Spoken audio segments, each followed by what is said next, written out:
Benvenuti e benvenute a Italian Pod. Oggi parleremo di lavoro, delle nostre prime esperienze e di come conciliare la vita professionale con quella privata.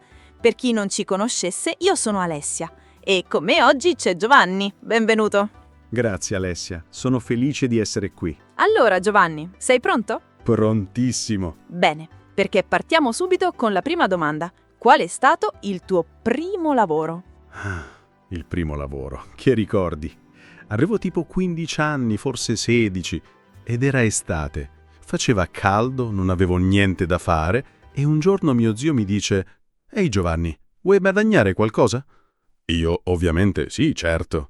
E lui: «Bene, da domani mattina alle 6 devi consegnare i giornali in centro». Alle 6? Ma sei impazzito. Lo so, alle 6 del mattino, in piena estate, con il sole che ancora non c'è, ma fa già caldo. Mi alzavo con la sveglia alle 5:30, mi vestivo al buio, prendevo la bici e andavo al distributore. Lì mi davano un sacco enorme di giornali. La Repubblica, Corriere della Sera, Il Giornale, tutti da consegnare a mano, uno per uno, in un paio d'ore. Ma quanti ne consegnavi? 100? 200? Direi almeno 300, forse di più. C'erano palazzi interi, scale da salire, campanelli da suonare e poi c'era quel cane, quello del signor Rossi, al numero 12. Quello mi odiava. Perché ti odiava? Non lo so, forse perché arrivavo troppo presto e lo svegliavo, o forse perché aveva deciso che io ero il nemico pubblico numero 1. Appena mi sentiva arrivare con la bici, iniziava ad abbaiare come un matto. Poi correva fuori dal cancello e mi rincorreva per mezzo isolato. Una volta mi ha pure strappato un pezzo del giornale. No! Sì, ho dovuto tornare indietro, chiedere scusa al cliente e dargli un altro giornale. Mio zio era furioso. Ma almeno ti pagavano bene? Beh, diciamo che non era proprio uno stipendio da sogno. Mi davano i soldi in nero, ogni sabato sera in mano. Niente ricevute, niente contributi. Tieni, Giovanni, ecco i tuoi soldi. Ma per un ragazzino come me, che voleva comprarsi il primo videogioco di PlayStation, erano oro. Ah sì? E cosa ti sei comprato? Metal Gear Solid. Era uscito da poco ed era il gioco più bello del mondo. Mi ci sono voluti 2 mesi di consegne per mettere da parte abbastanza, ma ne è valsa la pena. Che bello! Sai, mi ricorda il mio primo lavoro. Ah sì? E cosa hai fatto? Facevo la babysitter, avevo 14 anni ed ero la ragazza più disponibile del quartiere. Alessia sa stare con i bambini, è paziente, è brava coi compiti. Così, piano piano, sono diventata la babysitter ufficiale di metà del condominio. Davvero? Sì, i genitori mi chiamavano quando dovevano uscire a cena, o andare a un matrimonio, o semplicemente volevano una serata libera. Io arrivavo, salutavo tutti, facevo i compiti con i bambini, giocavamo un po' e poi li mettevo a letto. E ti davano i soldi in nero anche a te. Ovviamente, nessuno faceva mai fatture per la babysitter. Ma sai qual è la cosa buffa? Io non lo facevo solo per i soldi.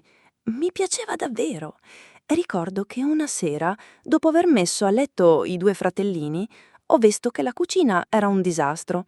Piatti nel lavello, briciole dappertutto, il tavolo pieno di macchie. E allora, senza che nessuno me lo chiedesse, ho lavato i piatti, pulito il tavolo, buttato la spazzatura. Sul serio? Sì, e quando i genitori sono tornati, hanno trovato tutto in ordine. La mamma era commossa.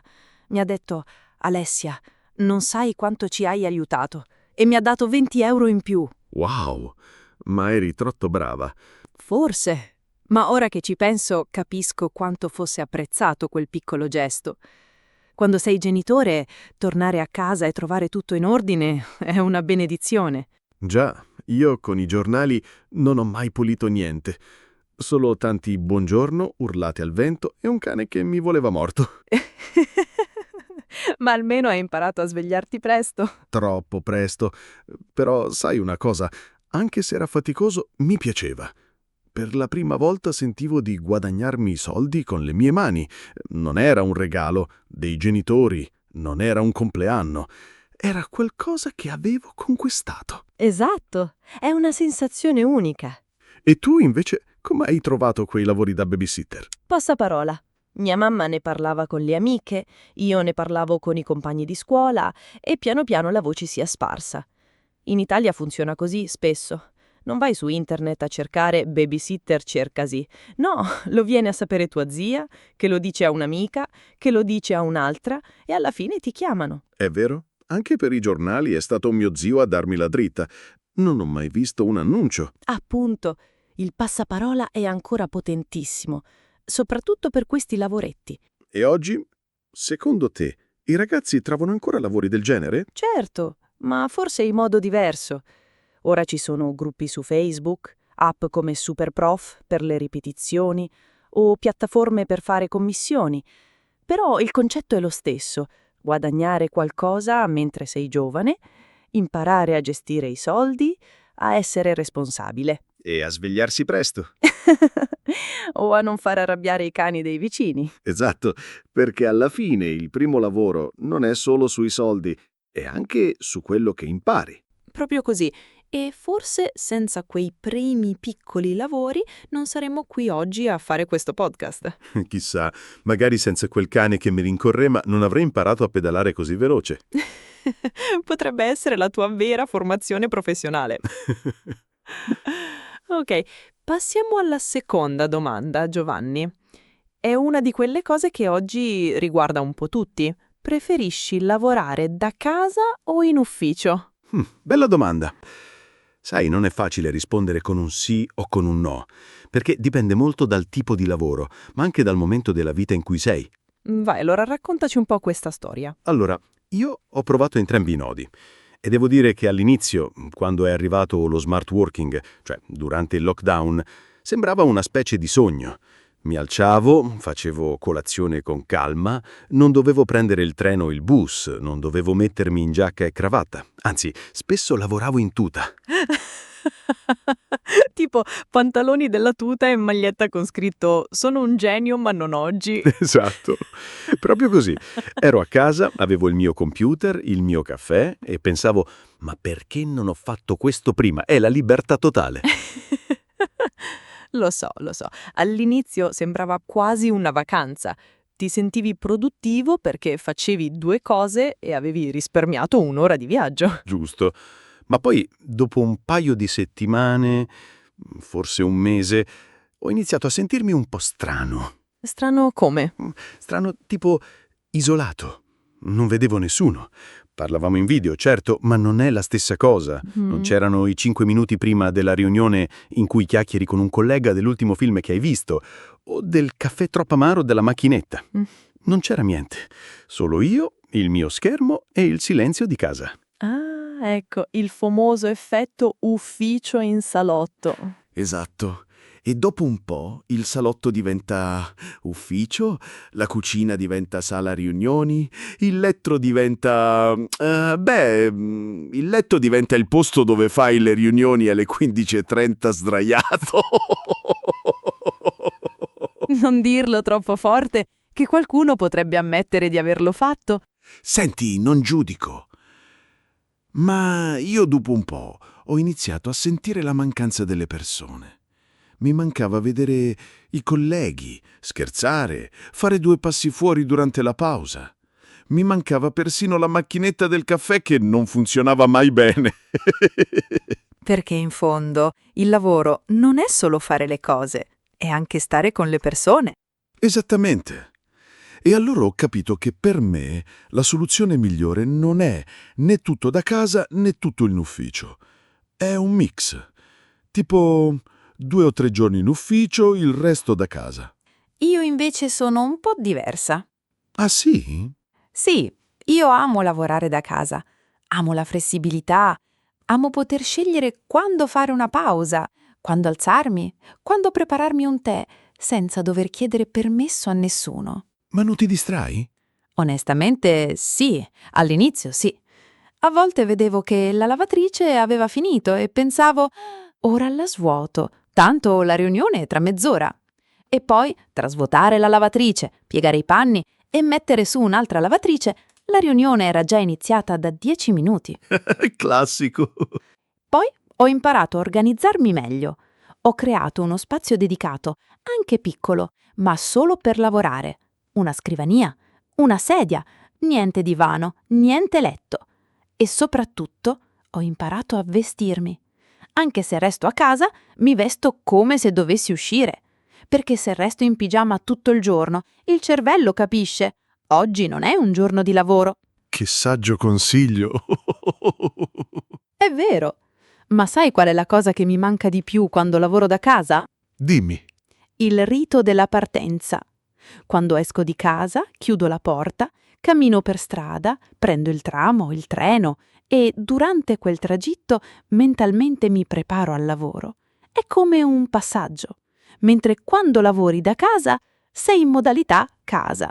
E poi, boom, sei in modalità lavoro, senza transizione. Ah, sì, il passaggio è importante. Per questo ogni tanto, quando posso, vado in un coworking. Sai cos'è, no? Certo, quei posti dove paghi un abbonamento e hai una scrivania, una sedia, la connessione veloce e magari anche un caffè gratis. Esatto.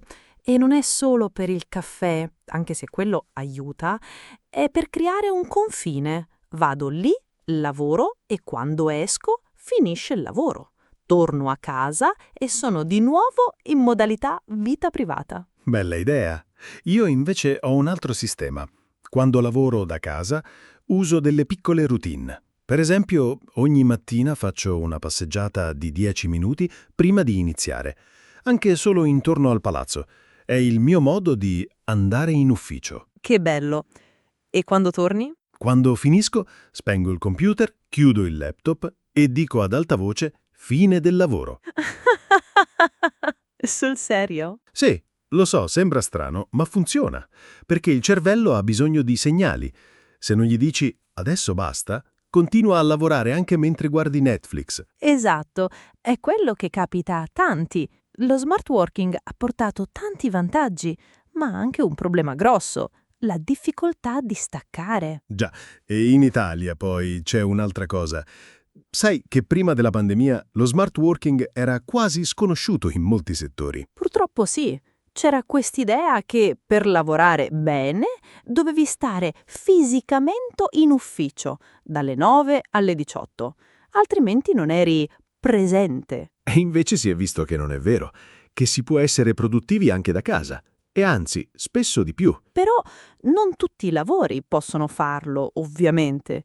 Un muratore non può lavorare da casa, un medico in ospedale nemmeno. Certo, ma per tanti lavori d'ufficio, amministrativi, creativi, digitali, sì.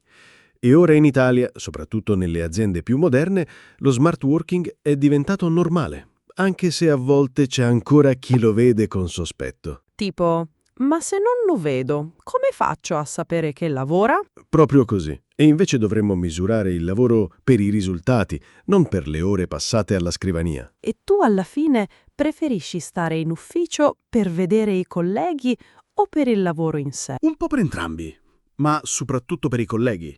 Perché quando lavori con qualcuno, crei un rapporto. E certe cose, certi progetti, certe idee, nascono proprio mentre parli con qualcuno davanti a un caffè, non durante una riunione su Zoom. Sì, è vero. L'imprevisto, lo scambio casuale, l'idea buttata lì per scherzo che poi diventa un progetto, quello succede fuori dalle riunioni. Esatto. E a casa spesso non succede. Però io non rinuncerei mai alla flessibilità. Per me il lavoro ideale sarebbe 2 giorni in ufficio, 2 in coworking, 1 da casa. E il weekend? Il weekend sacro. Non rispondo a email, non guardo il telefono del lavoro, niente. Bravo. Io cerco di fare lo stesso. Anche se a volte, devo ammetterlo, se arriva una mail urgente, la guardo, ma solo quella. Poi chiudo. L'importante è non farsi prendere, perché se inizi a controllare il telefono sempre, il lavoro diventa ovunque e allora non hai più vita. Già. E alla fine lavoriamo per vivere, non viviamo per lavorare. Parole sante. Ok, Giovanni, passiamo a qualcosa di un po' più tecnico, ma sempre legato al mondo del lavoro. Ah, finalmente. Pensavo non saremmo mai arrivati alla parte noiosa. Noiosa? Ma no, è divertente invece. Oggi facciamo un piccolo quiz. Niente di troppo pesante, tranquillo. Solo qualche parola o sigla che sentiamo spesso quando parliamo di lavoro in Italia. Va bene, Ma se sbaglio non mi mettere la faccia rossa, Promesso. Anzi, se sbagli ti do un caffè. Se indovini, te ne do 2. Ah, ora sì che mi piace. Allora, prima parola, cibo. Il CV, ma quello lo conosce anche mio nonno. Sì, ma spiega bene cos'è, per chi non lo sapesse. Certo, il CV, che in italiano si chiama curriculum vitae, è quel documento che mandi quando cerchi lavoro. È tipo il tuo biglietto da visita scritto. Dentro ci metti le tue esperienze lavorative, gli studi, le lingue che parli, le competenze, insomma tutto quello che serve a un datore di lavoro per capire chi sei. Esatto. E in Italia di solito è una pagina, massimo 2. Non si fa un CV di 10 pagine come in certi paesi. Giusto. Qui si va dritti al punto e se hai fatto 100 lavori, scegli i più importanti. Poi c'è la lettera di motivazione.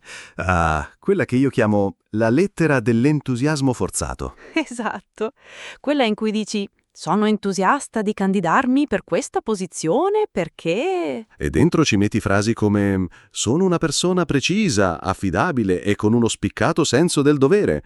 Poi a casa sei uno che lascia le calze in giro e dimentica le scadenze, ma nella lettera sei un supereroe del lavoro. È vero, però serve. Mostra che ti sei impiegato, che non hai solo mandato il CV a caso. Già, e se la scrivi bene fa davvero la differenza. Bene, passiamo alla prossima.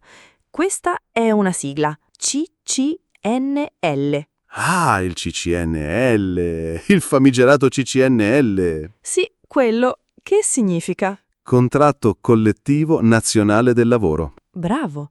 E in pratica, cos'è? È un accordo fatto tra i sindacati e le associazioni dei datori di lavoro che stabilisce le regole per un certo tipo di lavoro. Per esempio, quanto devi essere pagato, quante ore devi lavorare, quanti giorni di ferie hai, come funzionano i permessi. Esatta. E ce n'è uno diverso per ogni settore. C'è il CCNL del commercio, quello degli studi professionali, quello della ristorazione. E se sei assunto con un contratto a tempo indeterminato, di solito sei coperto da un CCNL. Giusto. E questo è importante, perché ti protegge. Non è il datore di lavoro che decide tutto. C'è una regola condivisa. A volte la gente pensa, ma io e il mio capo ci accordiamo a voce, va bene così. Ma no, il CCNL è legge in pratica. Esatto. E se qualcuno ti dice ti pago meno perché siamo amici, beh, non è corretto. Anzi, è illegale. Appunto. Ora, parliamo di ferie e permessi. Che differenza c'è? Bella domanda. Allora, le ferie sono i giorni di vacanza che hai diritto di prenderti ogni anno. Di solito sono 26 giorni lavorativi, cioè più o meno 5 settimane. E li puoi prendere quando vuoi? Non proprio. Devi accordarti con il datore di lavoro.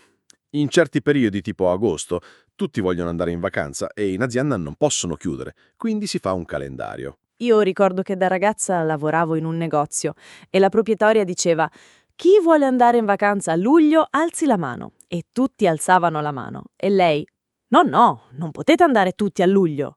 Uno deve restare a chiudere la cassa. Classico. Comunque, le ferie le accumuli ogni anno. Se non le prendi, puoi portarle avanti al prossimo anno, ma entro un certo limite. E i permessi? I permessi sono diversi.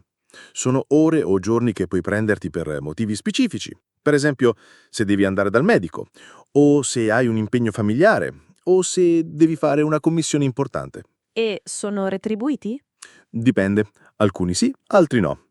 Per esempio, se hai un permesso per motivi di salute, di solito è retribuito. Se invece è per andare a fare la patente, forse no. E in alcuni contratti ci sono permessi per studio, per chi ha ancora l'università. Sì, esatto. Io li ho usati. Mi prendevo un paio di ore a settimana per andare alle lezioni. Ma non è che puoi prendere un permesso ogni 2 giorni per andare a fare shopping, No, quello non conta, a meno che non stia cercando un vestito per il colloquio di lavoro. E anche lì, meglio chiedere prima. Parlando di colloqui, ecco un'altra sigla che senti spesso. PIVA. Ah, la temutissima PIVA. Esatto. Che cos'è? È un numero che ti serve se lavori come libero professionista, se hai un'attività in proprio o se fai lavori autonomi. Tipo un grafico, un traduttore, un consulente? Sì, quando lavori con la PIVA non sei un dipendente, non hai un datore di lavoro che ti paga lo stipendio ogni mese. Tu emetti una fattura e chi ti paga ti versa i soldi, ma tu devi pensare a tutto. Tasse, contributi, scadenze. E non hai ferie, non hai malattia pagata, non hai tredicesima. Esatto, se sei malato non lavori e non guadagni. Se sei in vacanza non guadagni. Quindi devi pianificare bene. Ma hai più libertà. Decidi tu quando lavorare, dove, con chi. Sì, è un po' il lato positivo, ma non è per tutti. Io l'ho avuta per un paio d'anni e alla fine ho detto basta. Troppa burocrazia. Lo so, io ho un'amica che è architetto e mi dice sempre: oggi non lavoro, oggi faccio la commercialista, perché passa metà giornata a fare fatture, dichiarazioni, controllare scadenze. È vero. E poi c'è la questione dei contributi. In Italia i contributi per chi ha la PIVA sono alti e non sempre sai se il tuo lavoro ti basterà per pagare tutto. Mentre se sei dipendente i contributi li paga in gran parte il datore di lavoro. Esatto. E tu vedi lo stipendio in banca pulito ogni 27 del mese. Ma non è detto che sia meglio. Dipende da te. Già, alcuni amano la sicurezza del posto fisso, altri preferiscono una libertà anche se è più rischiosa. E parlando di posto fisso, ecco un'altra parola che in Italia è sacra. Stabile. Ah, stabile.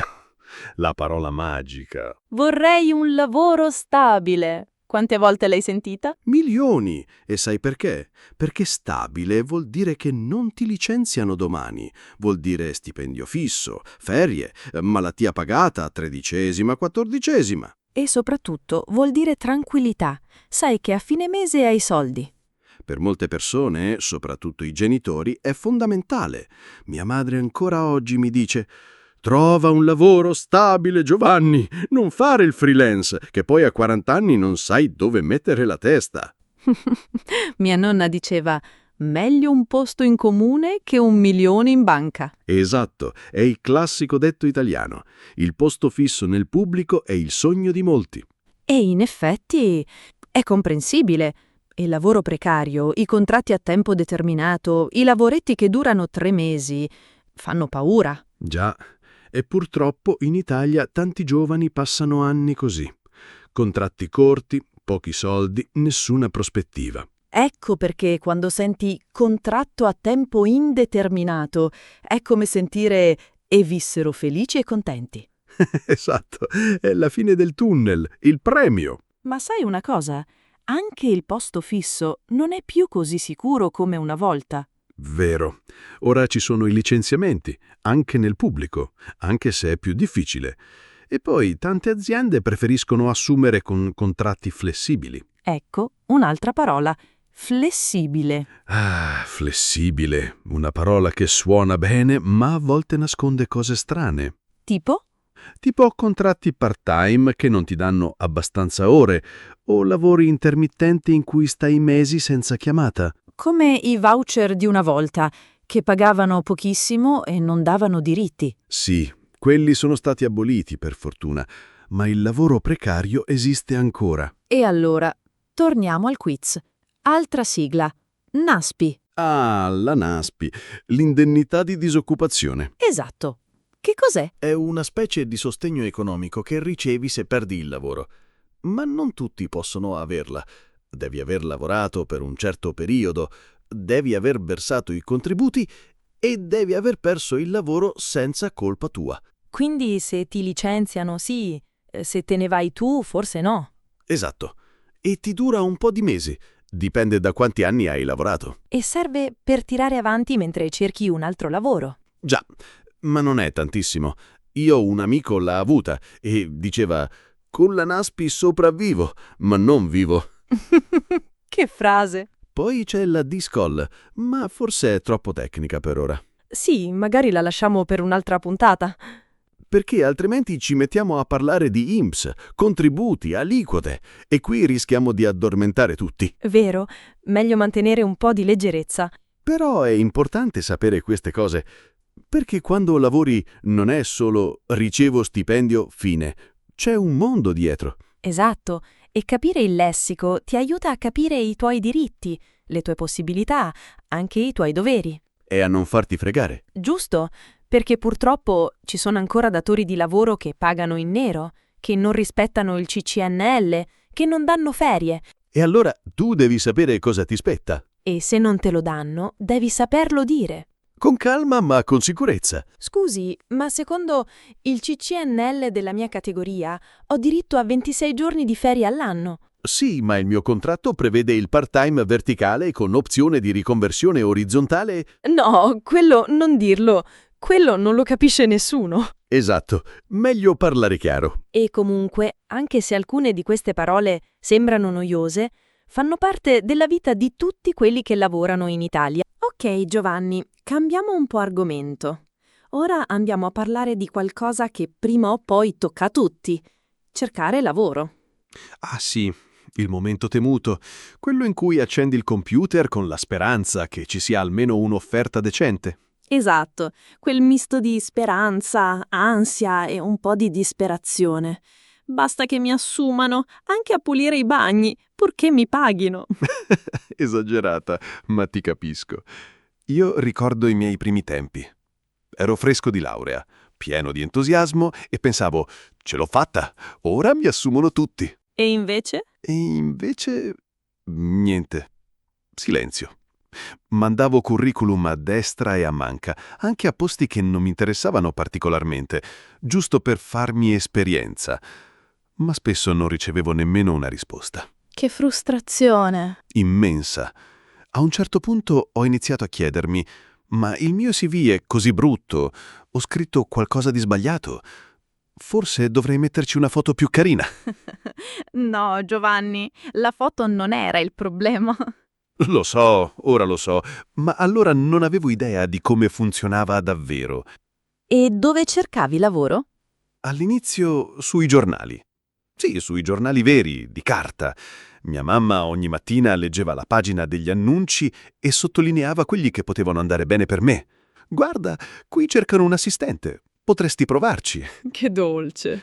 Sì, ma ormai era già un po' fuori tempo. Poi ho capito che tutto si stava spostando online e così sono passato a siti come LinkedIn, Indeed Italia, InfoJobs. Esatto. Oggi è quasi impossibile trovare lavoro senza internet. Già, ma sai qual è il problema? Che ce ne sono centinaia di annunci al giorno e tutti sembrano perfetti. Cerchiamo una persona dinamica, creativa, con esperienza internazionale, che parli 5 lingue e sappia usare almeno 12 software diversi. E tu pensi, ma io so usare Word e a malapena Instagram. Non faccio per voi. Esatto. E poi ti chiedono esperienza pluriennale per un posto da junior. È un paradosso. Il classico, per lavorare qui devi avere esperienza, ma per avere esperienza devi lavorare qui. Proprio così. Alla fine ho imparato a filtrare meglio. Non rispondo a tutto. Cerco di capire se il lavoro è davvero adatto a me, se l'azienda ha una buona reputazione, se il tono dell'annuncio è umano o sembra scritto da un robot. Che differenza fa il tono? Tantissima. Se leggo «cerchiamo un collaboratore appassionato, con voglia di crescere in un ambiente stimolante», mi sento un po' coinvolto. Ma se leggo «si richiede resa elevata in contesti ad alta pressione», penso «no grazie, vado a fare il panettiere». Capisco. Allora, tu cosa cercavi in un datore di lavoro? Tante cose. Ovviamente lo stipendio era importante, ma non era tutto. Cercavo un ambiente di lavoro sereno. Sai, quel posto dove non devi stare con le spalle al muro perché temi che qualcuno ti metta i bastoni tra le ruote. Un posto dove puoi parlare, scherzare, magari chiedere aiuto, senza sentirti un fallito. Esatto. E poi cercavo la possibilità di crescere. Non volevo un lavoro dove restavo fermo per anni, volevo imparare, fare nuove esperienze, magari un giorno diventare responsabile di un team. Quindi non cercavi solo un posto, cercavi una prospettiva. Sì. E quando ho trovato un'azienda che mi ha offerto un contratto a tempo determinato, ma con la possibilità di rinnovo e formazione interna, ho pensato, ecco, questo potrebbe essere l'inizio. E lo era? In parte sì, era un buon posto, ma dopo un po' ho capito che non era proprio per me. L'ambiente era ok, ma mancava qualcosa. Forse la passione, forse la visione. Sai, io invece ho trovato molti lavori in un altro modo. Ah sì? Non con i portali online? Solo qualche volta. La maggior parte delle volte è stato grazie al passaparola. Tipo, mio cugino conosce una che cerca una persona per il suo ufficio? Esatto. Oppure, ho parlato di te con Maria, ti mando il suo numero, chiamala. Il famoso chi conosci fa la differenza. Purtroppo in Italia spesso è così. A volte non conta solo il CV, ma chi ti presenta. E non è sempre giusto. No, non lo è. Però allo stesso tempo, se qualcuno ti raccomanda, di solito lo fa perché ti conosce e si fida di te. E per il datore di lavoro è un po' una garanzia in più. Certo. Ma allora chi non ha un giro di conoscenze, che fa? Deve essere più bravo, più tenace, più visibile. Deve curare il proprio profilo online, magari fare networking, partecipare a eventi, mandare messaggi diretti. E scrivere una buona lettera di motivazione. Soprattutto quella. Io credo che la lettera di motivazione sia fondamentale. Anche a me toccava scriverla e odiavo farlo, Perché? perché non sapevo mai cosa dire. Gentile datore di lavoro, sono entusiasta di candidarmi per questa posizione, ma non ero entusiasta, ero disperato. Ma devi far finta di esserlo. Lo so, ma alla fine ho imparato che la lettera non deve essere generica. Non puoi mandare la stessa a tutti. Esatto. Deve essere su misura. Deve mostrare che hai letto bene l'annuncio, che conosci l'azienda, che sai perché vuoi lavorare proprio lì. E non deve essere troppo lunga. Una pagina basta. Giusto. E devi dire qualcosa di te che non c'è nel CV. Per esempio, perché ti piace quel settore o un'esperienza che ti ha segnato? Tipo, durante il mio primo lavoro con i giornali, ho imparato a gestire il tempo e a non farmi mangiare dai cani. Potrebbe funzionare. Ma sul serio, la lettera ti permette di raccontare una storia e le persone amano le storie. Sì. E quando vai al colloquio, devi essere pronto a raccontarne un'altra. Ah, il colloquio, il momento della verità. Esatto. Io ho fatto tanti colloqui. Alcuni andati bene, altri... meglio dimenticarli. Racconta? Una volta sono andata a un colloquio in un'azienda di moda.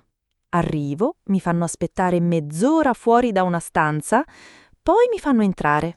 C'erano 3 persone sedute dietro un tavolo lungo, come una commissione d'esame. Già non inizia bene. Mi chiedono il nome, io lo dico, e uno di loro alza lo sguardo e dice: «Ah, Alessia, sì, ho letto il tuo CV. Perché vorresti lavorare qui?» Domanda classica. Già. E io avevo preparato la risposta. Avevo studiato l'azienda, i loro valori, i loro prodotti. Gli ho detto che ammiravo il loro approccio sostenibile, che mi piaceva il loro stile pulito, che volevo far parte di un team, che crede in quello che fa. Brava. Ma poi uno dei 3 mi interrompe e dice: «Sì, va bene, ma tu sai usare Excel?» E tu? Io: «Sì, certo. E PowerPoint?» «Sì. E Photoshop?» «Sì, ma non benissimo». E lui: «Perché qui dobbiamo lavorare veloci, niente errori, niente scuse». Che atmosfera pesante. Esatto. E alla fine mi dicono: «Ti faremo sapere». Ma io sapevo già che non mi avrebbero chiamata. Perché non cercavano una persona, cercavano un robot. Purtroppo capita. Per me, invece, un buon colloquio è quando c'è un dialogo, quando ti fanno domande, ma anche quando ascoltano, quando ti chiedono «Come stai?» e sembrano davvero interessati. E per te? Cosa cerca un datore di lavoro? Ovviamente competenze.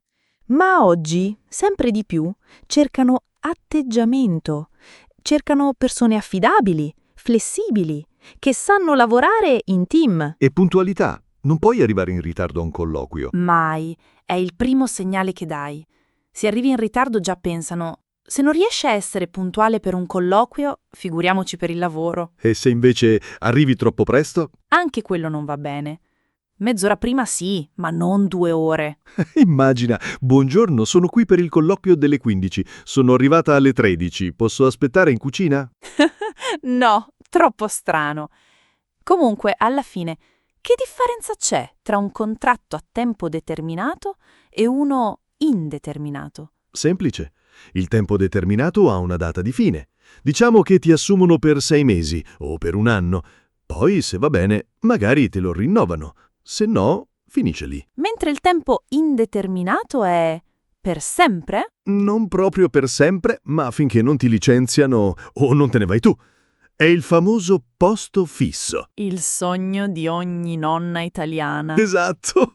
Meglio un posto fisso che 1 milione in banca. E oggi, quanti hanno un contratto indeterminato? Purtroppo non tanti, soprattutto tra i giovani. Molti passano anni con contratti corti, stage, collaborazioni occasionali. E alla fine si scoraggiano. Sì, ma io dico sempre non arrenderti. Cerca, prova, impara. E se un colloquio va male, non è la fine del mondo. È solo un no. Ce ne saranno altri. E ogni no ti avvicina al sì giusto. Proprio così. Ok, Giovanni, cambiamo un po' registro. Passiamo a qualcosa che riguarda tutti, giovani e meno giovani, dipendenti, liberi professionisti, chi lavora in ufficio, chi da casa, chi in fabbrica. L'equilibrio tra vita e lavoro. All'equilibrio, quel mito moderno che tutti cercano ma che pochi riescono a trovare. Esatto. Tipo, oggi mi alzo alle 7, faccio yoga, colazione sana, arrivo in ufficio con il sorriso, lavoro con focus, esco alle 17, vado in palestra, ceno con la famiglia, leggo un libro, dormo 8 ore filate. E mentre dormi sogni di avere più tempo. Già, perché la verità è che per molti la giornata è tutt'altro. Mi alzo di corsa, non faccio colazione, arrivo in ritardo, mi arrivano 100 email, pranzo al tavolo con un panino in mano, esco tardi, sono stanco, non ho voglia di fare niente, vado a letto tardi, dormo male e ricomincio. E il weekend? Il weekend? Lo passi a recuperare quello che non hai fatto durante la settimana, lavatrice, spesa, pulizie e soprattutto il sonno. E alla fine non sai più chi sei. Sei un lavoratore che vive o un essere umano che lavora troppo. Appunto. Ecco perché oggi vogliamo parlare di come provare a trovare un equilibrio. Non perfetto, non ideale, ma un equilibrio possibile. Perché non esiste una formula unica, giusto? Esatto. Per qualcuno equilibrio significa lavorare 8 ore e basta. Per altri significa poter lavorare anche 10 ore, ma solo se lo fanno per una passione. Io, per esempio, ho imparato a staccare. Davvero? E come ci sei riuscito? Con fatica. Per anni ho pensato che per essere bravo nel mio lavoro dovevo essere sempre disponibile. Email, messaggi, telefonate, anche la domenica sera. E poi? E poi mi sono ammalato. Niente di grave, ma ero sempre stanco, avevo mal di testa, non riuscivo a concentrarmi. Sono andato dal medico e lui mi ha detto: Giovanni, tu non ti stai riposando. Il tuo corpo ti sta dicendo basta. Che impatto! Fortissimo. È stato un campanello d'allarme e da quel momento ho deciso niente lavoro dopo le 8 di sera, niente email dopo cena, weekend liberi. E funziona? Sì. All'inizio era difficile. Mi sentivo in colpa se non rispondevo subito a un messaggio, ma poi ho capito che il mondo non crolla se rispondo il giorno dopo. Anzi, spesso le cose che sembrano urgenti non lo sono affatto. Esatto. E tu cosa fai nel tempo libero? Tante cose. Vado a camminare in montagna quando posso. Suono la chitarra. Male, ma mi diverto. Vedo gli amici e soprattutto leggo. Libri veri, di carta, niente schermo. Che meraviglia. E tu? Come fai a gestire tutto? Beh, io ho un approccio un po' diverso. Io non cerco di dividere il tempo in lavoro e vita privata. Cerco di essere presente in quello che faccio. Che vuol dire? Vuol dire che quando lavoro mi concentro solo sul lavoro. Niente social, niente distrazioni. Lavoro con focus per un paio d'ore, poi faccio una pausa. E quando sono con la famiglia, o con un amico, o semplicemente quando sono da sola a bere un caffè in piazza, spengo il telefono. Sul serio? Lo spegni? Spesso sì, o almeno lo metto in aereo, perché ho notato una cosa. Se il telefono è acceso, anche se non lo guardi, Il cervello è in allerta, aspetta una notifica e quindi non sei mai davvero presente. Che profondo. È vero. E alla fine la qualità del tempo conta più della quantità. Passare 2 ore con tuo fratello senza distrazioni è meglio che passarne 4 con il telefono in mano. Già. E poi, sai qual è il problema più grande? La tentazione. Di fare cosa? Di fare tutto, di dire sì a ogni progetto, a ogni invito, a ogni opportunità, perché pensi, magari è importante, magari l'occasione della vita, ma poi ti ritrovi con 10 cose da fare e non ne finisce nessuna. Ecco perché imparare a dire no è fondamentale. Esatto. No non è una parola negativa, è una parola di rispetto verso te stesso. Perché se non dici no a qualcosa, in realtà stai dicendo no a qualcos'altro. Se accetti di lavorare nel weekend, stai dicendo no al riposo. Se vai a una cena di lavoro invece di stare con tua figlia, stai dicendo no alla famiglia. E alla lunga quei no silenziosi pesano. Pesano e come? Io ho un'amica che faceva un lavoro molto importante, stipendio alto, viaggi, prestigio, ma era sempre triste. Un giorno le ho chiesto, ma cosa sei felice? E lei ha risposto, non lo so. So solo che non vedo i miei figli, non ho tempo per me, e quando ho tempo sono troppo stanca per godermelo. Che tristezza. Sì, e alla fine ha lasciato quel lavoro. Ha accettato uno stipendio più basso, ma con orari umani. E ora sorride di nuovo. A volte il successo non è quanto guadagni, ma quanto tempo hai per vivere. Parole sante. Eppure in Italia c'è ancora questa idea che lavorare tanto sia un segno di valore. Se non sei stanco, non stai lavorando abbastanza. Esatto. E invece no. Il vero valore è lavorare bene, non lavorare fino allo sfinimento. E poi, sai qual è la cosa buffa? Che quando stacchi, spesso sei più produttivo, Come mai? perché il cervello ha bisogno di riposare. Quando fai una pausa, quando vai a camminare, quando ridi con un amico, il cervello continua a lavorare in sottofondo e spesso, proprio in quei momenti, ti viene l'idea giusta. Io l'ho notato tantissimo. Le idee migliori mi vengono quando non sono al computer, mentre faccio la doccia, mentre cammino, mentre preparo la pasta. Eureka sotto la doccia. Esatto. E allora perché passiamo ore davanti allo schermo aspettando l'ispirazione invece di darci il permesso di staccare? Perché abbiamo paura. Paura di perdere il controllo, paura di essere considerati pigri, paura che qualcuno ci sostituisca. E invece spesso chi sa staccare è più rispettato, perché dimostra di avere controllo sulla propria vita. E di non essere schiavo del lavoro. Giusto. E comunque l'equilibrio non è una cosa che trovi una volta per tutte. È una cosa che devi aggiustare ogni giorno. Come guidare una bicicletta. Se ti fermi, cadi, ma se vai avanti, riesci a stare in equilibrio. Esatto. A volte ti accorgi che lavori troppo e allora rallenti. Altre volte sei troppo fermo e allora ti rimetti in moto. E non è colpa tua se certi periodi sono più pesanti. Magari hai un progetto importante, una scadenza, un impegno familiare. Sì, l'importante è non far diventare l'eccezione la regola. Perché se lavori 80 ore a settimana per un mese, ok, ma se lo fai per un anno, rischi di bruciarti. E il burnout ormai è una realtà per tanti. Sì, è quando sei fisicamente, mentalmente ed emotivamente esausto. Non hai più energia, non ti senti motivato, non ti riconosci più. E non è solo stanchezza, è una vera e propria condizione che richiede tempo e cura per guarire. E allora, cosa possiamo fare per evitarlo? Tante piccole cose. Prima di tutto, ascoltare se stessi. Se ti senti sempre stanco, irritabile, svogliato, forse è un segnale. Poi fare una lista delle priorità. Non tutto è urgente e non tutto merita il tuo tempo. E soprattutto, prendersi cura di sé. Mangiare bene, dormire abbastanza, muoversi, vedere le persone che ami. E non sentirsi in colpa per farlo. Esatto, prendersi cura di sé non è egoismo, è necessario. Perché se non stai bene tu, non puoi stare bene nessun altro. Non la tua famiglia, non i tuoi colleghi, non i tuoi progetti. E quindi, alla fine, l'equilibrio non è una lotta tra lavoro e vita, è un'armonia. È sapere quando dare e quando ricevere, quando impegnarsi e quando fermarsi. E non è qualcosa che devi conquistare, è qualcosa che devi coltivare ogni giorno.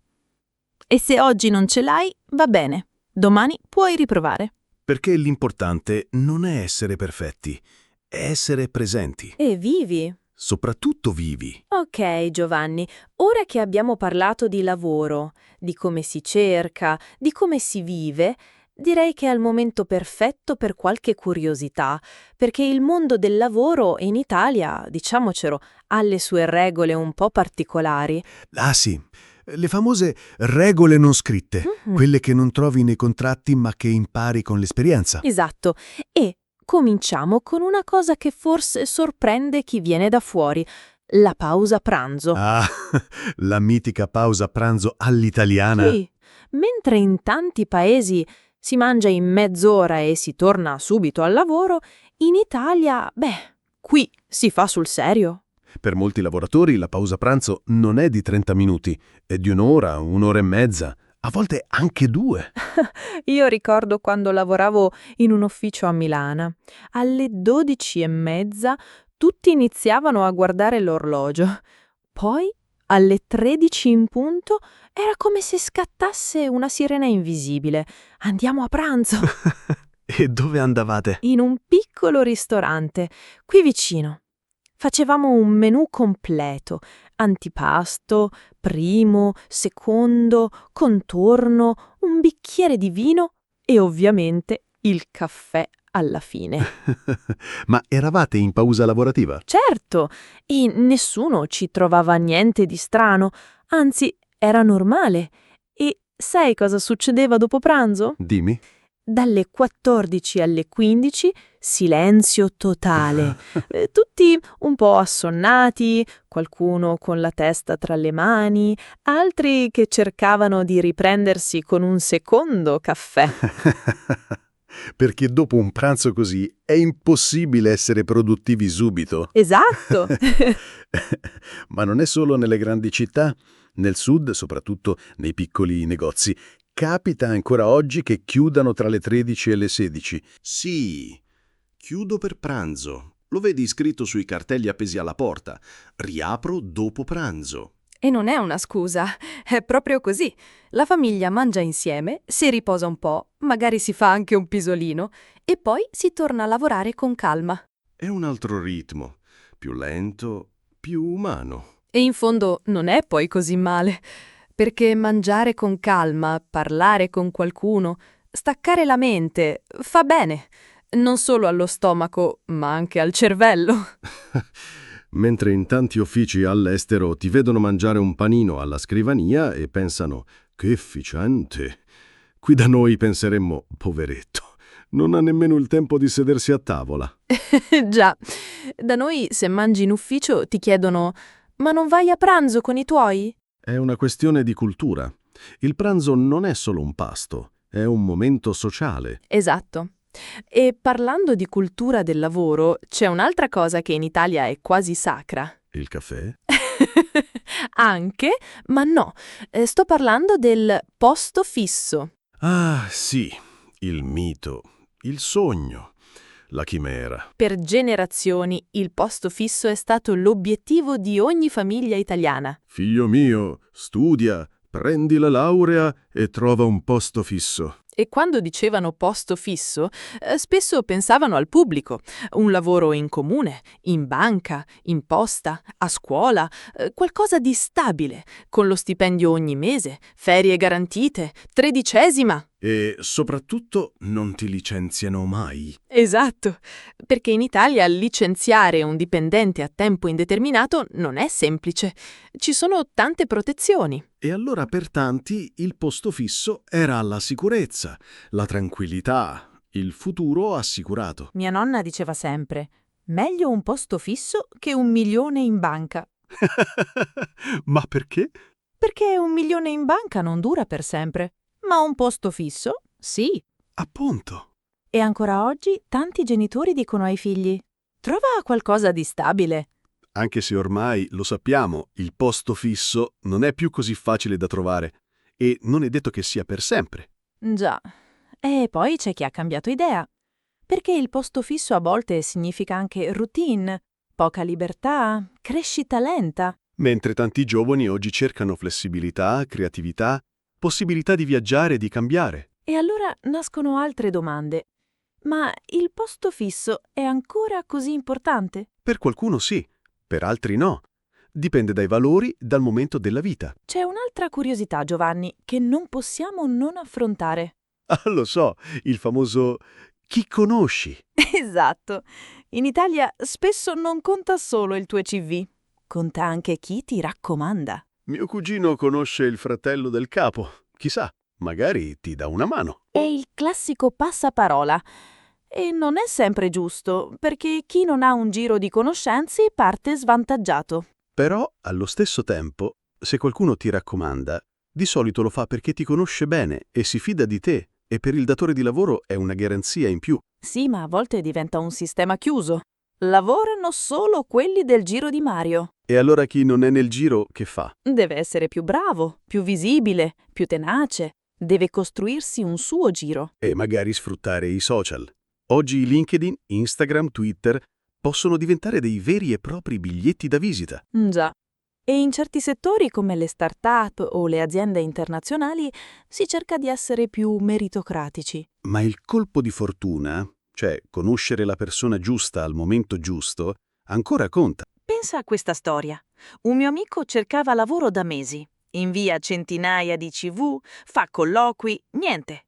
Poi un giorno va a una cena con degli amici. Lì conosce una persona che lavora in un'azienda che sta assumendo. Parlano, si trovano bene, lui manda il CV e dopo una settimana lo chiamano per un colloquio. E l'ha ottenuto? Sì. E sai cosa mi ha detto? Non è stato il mio CV a farmi assumere, è stato quel bicchiere di vino a cena. Ecco il colpo di fortuna.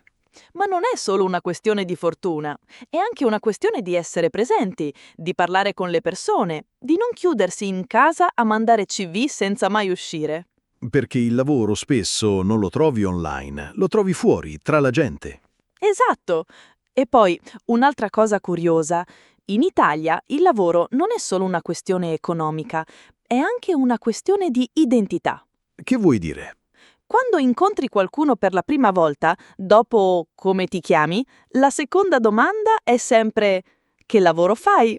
E se rispondi niente, ora sono disoccupato, ti guardano con compassione. O peggio, con sospetto. Perché in Italia il lavoro ti definisce. Sei l'insegnante, il dottore, il barista, l'ingegnere.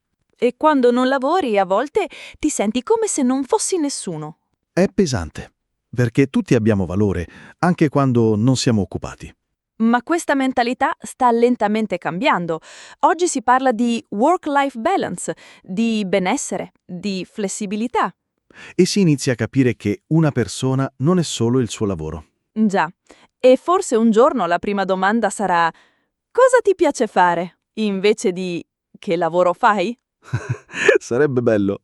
Insomma, il mondo del lavoro in Italia ha le sue particolarità. La pausa lunga, il posto fisso sognato, il potere del passaparola. Ma con un po' di pazienza, un buono CV e magari un amico che conosce qualcuno, si può farcela. O almeno si può provare. Ok, Giovanni.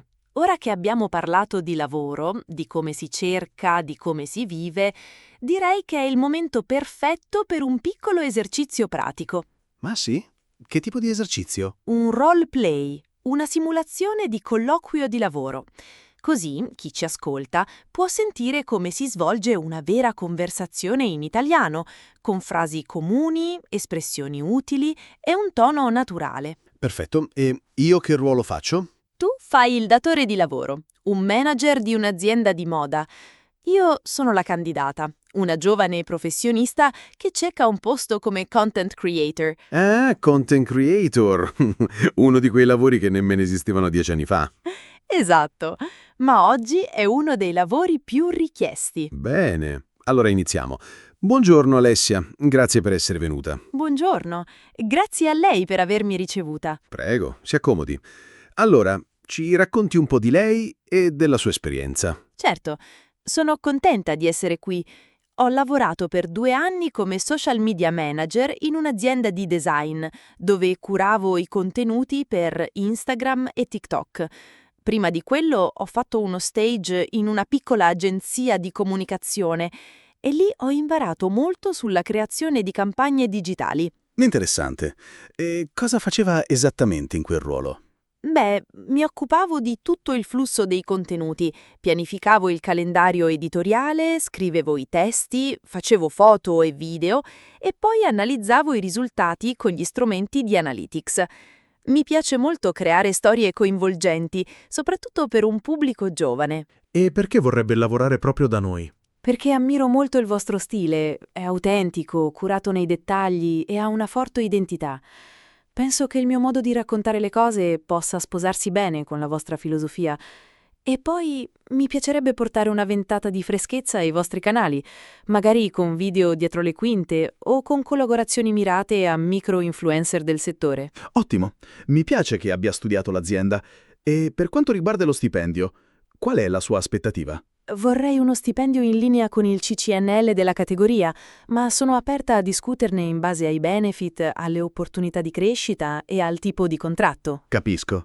E lei preferirebbe lavorare in ufficio o da casa? Per me la soluzione ideale sarebbe un modello ibrido, 2 o 3 giorni in ufficio per poter collaborare bene con il team e il resto da casa, per concentrarmi sulla parte creativa senza distrazioni. Giusto. E se dovessimo chiederle di lavorare in un periodo intenso, con scadenze ravvicinate, come reagirebbe? Beh, sono abituata a lavorare sotto pressione, ma credo anche nell'importanza di gestire bene il tempo. Se ci fosse un periodo intenso, sarei disponibile a fare qualche ora in più, ma sempre nel rispetto dell'equilibrio tra vita e lavoro. Per me la produttività non dipende dalle ore passate al computer, ma dalla qualità del lavoro. Molto interessante. Ha delle domande per noi? Sì, grazie. Vorrei sapere qualcosa in più sulla squadra con cui dovrei lavorare e se ci sono possibilità di formazione o aggiornamento interno. Certo. Il team è composto da 4 persone, 2 designer, un copywriter e un project manager. Abbiamo corsi di aggiornamento ogni trimestre e incoraggiamo molto la crescita personale. Perfetto, grazie. Bene, Alessia, la ringrazio per il tempo che ci ha dedicato.